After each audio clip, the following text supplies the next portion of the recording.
세 번째 영상입니다. 자, 개방형 질문 156쪽인데요. 자, 개방형 질문은 대표적인 게 주관식 서술형이죠. 자, 그리고 개방형 시험 문제가 우리 대학교에서는 일반적인 거잖아요. 뭐 설명하시오 아니면 논술하시오 같은 거, 이런 게 바로 개방형 질문이라고 할 수 있습니다. 그래서 개방형 질문은 주관식 형태이기 때문에 장단점이 상당히 뚜렷해요. 특히나 장점 같은 경우는 그 사람의 그 깊이 있는 생각까지 알 수 있다는 거고, 단점이라고 하면은 만약에 글을 제대로 못 쓰는 사람이라 그러면 이게 어려워요, 이 질문은요. 자, 그래서 일단 글로 쓰게끔 하는 개방형 질문은 상당한 부담을 줄 수가 있어요. 우리가 보통 한 문장 하나 쓰는 것도 상당히 어려워하시는 분들이 많잖아요. 그러다 보니까 이 개방형 질문 같은 경우는 만약에 글로 쓰게 한다 그러면은 장점과 단점이 좀 더 명확하게 구분이 되고, 일단 장점 같은 경우는 비교적 수준 높은 내용들이 있을 수가 있다. 단점은 글쓰기 어려운 사람들은 아주 불편하다, 요거고요. 그 다음에 이제 말로 하는 거, 말로 개방형 질문하는 경우도 있잖아요. 이런 경우는 자, 장점이 있죠. 편하다. 녹음할 수도 있고 하니까 아주 편하잖아요. 단점은 뭐냐면은 여기서도 이제 내가 머릿속에 있는 건 많은데 표현을 말로 잘 못한다 그러면은 이게 아주 난감해지죠. 하지만 이제 개방형 질문도 우리가 스마트폰의 어떤 도움을 많이 받아가지고 녹음도 가능할 뿐더러, 그 다음에 이제 말로 못하더라도 만약에 어떤 대답하시는 분이 사진이나 이런 걸 좀 찍어놓고 보여주면은 아주 훌륭하죠. 그렇게만 한다 그러면은. 그래서 개방형 질문 같은 경우는 여러 가지 것들을 많이 물어볼 수 있지만, 반대로 여러 가지 것을 물어보는 거에 비해서 답변이 없을 수도 있고, 그 다음에 이제 자료 처리가 어렵다라는 얘기가 있죠. 즉 말해서 대답하시는 분이 굉장히 자유롭게 많은 얘기를 했는데 이걸 어떻게 분류를 하지? 김영재라는 사람이 답변을 한 10분을 했는데 이 10분간의 답변을 어떻게 이거를 잘라내야 될 것인가? 이런 이 문제가 있을 수가 있죠. 자, 그 다음 폐쇄형 질문은 우리가 알고 있는 거요. 예, 우리가 사지선다형, 오지선다형 이런 것들이고요. 자, 156쪽의 아래서 두 번째 문단입니다. 자, 폐쇄형 질문은 응답할 수 있는 모든 범위, 모든 상황을 전부 다 반영하고 있어야 되며 응답하는 질문들끼리 서로 겹치면 안 된다. 이게 흔히 말하는 포괄적이면서 배타적으로 작성한다는 얘기거든요. 무슨 말이냐? 한 가지 주제에 대해서, 자, 모든 그 주제에 대해서 다 다뤄야 되는 것, 이게 포괄성을 얘기하는 거고, 자, 다 다루는 거는 좋은데 질문과 질문끼리 서로 겹치고 중복되는 부분이 없어야 된다라고 해서 배타성이라고 얘기를 합니다. 그래서 폐쇄형 질문 같은 경우는 그게 사지선다가 됐든 오지선다가 됐든 아니면은 동그라미 가위표가 됐든 뭐가 됐든 간에 포괄적으로 주제를 다 아우르면서 문제와 문제끼리는 서로 겹치면 안 된다라는 얘기를 하고 있는 겁니다. 자, 당연히 폐쇄형 질문은 맨 아래 문단에 있습니다. 응답이 간편하다, 시간을 줄일 수가 있다, 무응답률을 낮출 수가 있다라는 게 있고요. 자, 그런데 157쪽의 위에서 두 번째 줄입니다. 자신의 내면을 솔직하게 말할 수 있는 기회가 별로 없다. 그 다음에 새로운 정보나 사실을 획득하기가 어렵다라고 되어 있습니다. 이게 무슨 말이냐면은, 내가 더 하고 싶은 얘기가 있는데 이게 그냥 골라야 되는 거니까, 주어진 것에서 골라야 되다 보니까 좀 어려움이 있다라고 되어 있습니다. 자, 이렇게 해서 개방형 질문의 장단점, 폐쇄형 질문의 장단점을 제가 이제 말씀을 드렸고요. 사실은 이 두 개를 다 섞어서 한다. 그리고 이거를 이제 보통 보통 폐쇄형 질문을 좀 많이 두고 마지막 부분에 개방형 질문을 두는 경우들이 흔히 있죠. 자, 그리고 이제 이분형과 참부형이라는데, 이거는 벌써 얘기를 드린 것 같아요. 양자택일. 자, 예, 아니요. 들어봤냐, 안 들어봤냐, 아냐, 모르냐. 근데 이제 이렇게 물어보면 좀 그러니까, 요새 이제 정부에서 하는 거는 들어본 적 있다, 잘 알고 있다, 들어본 적 없다, 이렇게 해서 좀 이분형 문항보다는 3개 정도로 나눠요.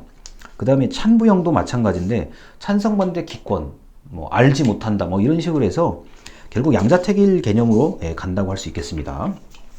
자, 그래서 이분형, 자, 이거는 yes or no죠, 사실은요. 그런데 이렇게 물어보는 것은 이제 보통 설문 대상자를 가릴 때, 자, 이거에 대해서 경험해 보셨습니까? 네, 아니요. 만약에 네라고 한 사람만 응답으로 넘어가게 하는 경우는 이분형 문제가 좋아요. 자, 반대로 경험해본 사람 말고 경험 안 해본 사람을 대해서 조사하고 싶다 그러면은, 자, 이 제품에 대해서 사용하신 적 있습니까? 네, 아니요.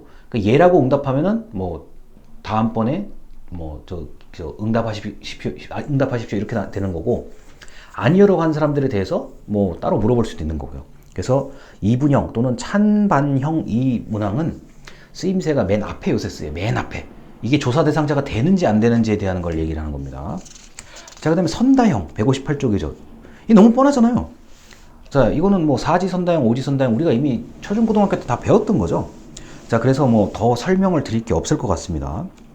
자, 그 다음에 서열형인데, 자, 이거는 이제 우선순위를 적는 거죠. 뭐 여러 가지 보기를 주고 그 중에서 가장 중요하다고 생각하는 것은 무엇입니까? 라고 하는 거고, 우리가 예전에 중고등학교 때 보면은 학교 지망하는 거 있잖아요. 뭐 1지망, 2지망, 3지망. 그게 서열형이에요. 그게 서열형이고, 우리나라 대학에서 이거는 대학에서는 이제 뭐 희망 전공? 뭐 희망하는 뭐 전공을 먼저 이렇게 1순위부터 쓰는 거, 그거를 이제 서열형이라고 얘기를 하죠. 그래서 뭐 1순위가 보통 가장 중요한 연구 대상, 연구 자료가 돼요. 그래서 이렇게 하는 경우들이 있고, 그 다음에 이제 우리 정부의 각종 사업에 이제 뭐 참여하다 보니까 이제 뭐 뭐 연구하고 싶은 분야가 뭡니까라고 물어봐요. 그때 제가 이제 서열형 질문을 많이 받는데, 뭐 고용이냐, 여성이냐, 뭐 장애인 이런 식으로요. 그럼 제가 이제 보통 저는 이제 일자리를 1순위로 쓰거든요. 아니면 뭐 경제, 뭐 산업 경제 뭐 이런 거예요. 이런 걸 1순위로 쓰는데, 그럴 때 이제 서열형으로 답변을 하는 경우가 있습니다. 자, 그리고 고정총합형이라는 게 있어요. 이거는 뭐 이제 서열형 질문을 좀 점수로 좀 이렇게 표현하는 거죠. 뭐 여러 가지 보기를 주고 각 보기마다 점수가 있는데, 네가 생각할 때 가장 중요한 거 점수 많이 줘라 해가지고 뭐 30점, 20점 이런 식으로 적어서 총합 100점 만들어가지고 이렇게 하는 경우들이 있죠. 자, 그래서 이 고정총합형은 이 수치를 적을 수가 있기 때문에 합산도 가능하고 평균도 낼 수가 있고 여러 사람을 비교할 수 있는 그런 장점들이 있습니다. 다만 약간 복잡해요. 이렇게 하려고 그러면은 일단 조금 더 질문 자체를 잘 만들어야 되고, 이 질문을 평균을 내는 건지 안 내도 되는 건지를 좀 구분을 하셔야 된다는 얘기가 있습니다. 자, 그 다음 평정형. 자, 여기 계시는 분들이야 뭐 공부를 웬만큼 다 잘하시니까요. 자, 수미양가의 뭐 수나 우를 많이 맞았을 것이고, 뭐 A, B, C, D, F, 대학교에서는 A, B, C, D, F잖아요. 이게 평정형이에요. 근데 여러분, 이 평정형은 무슨 의미가 있냐면은, 여러분 A학점에 해당되는 사람은 등급 안에서는 별 차이가 없고, B학점도 등급 안에서는 별 차이가 없다. 자, 수미양가. 자, 수도 그 안에서는 차이가 없다. 우도 그 안에서는 차이가 없다. 이렇게 의미를 두는 거기 때문에 평정형 같은 경우는 등급을 가리는데 보통 많이 쓰이죠. 그래서 뭐 1등급, 2등급 이런 것도 있고, 수미양가도 있고, A부터 F까지가 있고, 그 다음에 뭐 흔히 말해서 우리가 운동 경기 할 때 뭐 1부 리그, 2부 리그 할 때 그런 것도 다 평정형 개념입니다. 자, 그리고 이제 행렬형인데요. 160쪽입니다. 이거는 자, 이렇게 밑에 네모칸 예시가 잘 나와 있어요. 이렇게 네모칸에 묶어가지고 한꺼번에 이제 분석을 하려는 건데, 우리가 보통 심리 검사할 때 형태가 이렇게 한 묶음으로 상자로 이렇게 돼 있는 게 있죠.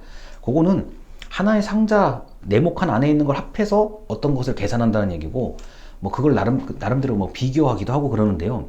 자, 결국에 행렬형은 평정형 질문을 합친 경우라고 할 수 있습니다. 자, 그래서 개방형, 폐쇄형 질문, 이분형, 찬반형, 선다형, 서열형, 고정총합형, 평정형, 행렬형은 사실 이걸 어떻게 이제 구성해야 될지는 이미 내가 관심 있는 연구나 조사한 그 분야에 먼저 이제 좀 찾아봐야 될 필요가 있죠. 다른 연구는 어떻게 돼 있을까? 또는 다른 조사는 어떻게 돼 있을까라고 해서 좀 찾아보는 그런 수고로움이 필요합니다. 그래서 이 찾아보는 거를 이제 자료 수집과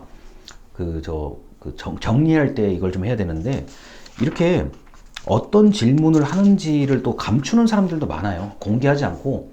이게 어떤 연구조사 기업이라든가 단체 같은 경우는 이걸 또 굉장히 보안을 유지해서 하기 때문에 사실 쉽지는 않습니다. 자, 그래서 질문은 어떻게 한다? 제가 저번에 말씀드린 거. 자, 파일럿 테스트. 자, 미리 주변 사람한테 물어보라. 요거를 꼭 제가 이제 말씀을 드리려고 합니다. 자, 그래서 이렇게 개방형, 폐쇄형부터 해서 여러 가지 질문들이 있는데, 자, 우리가 이미 다 겪어본 거기 때문에 그렇게 어렵게 생각하실 필요 없습니다. 자, 영상 여기까지입니다. 감사합니다.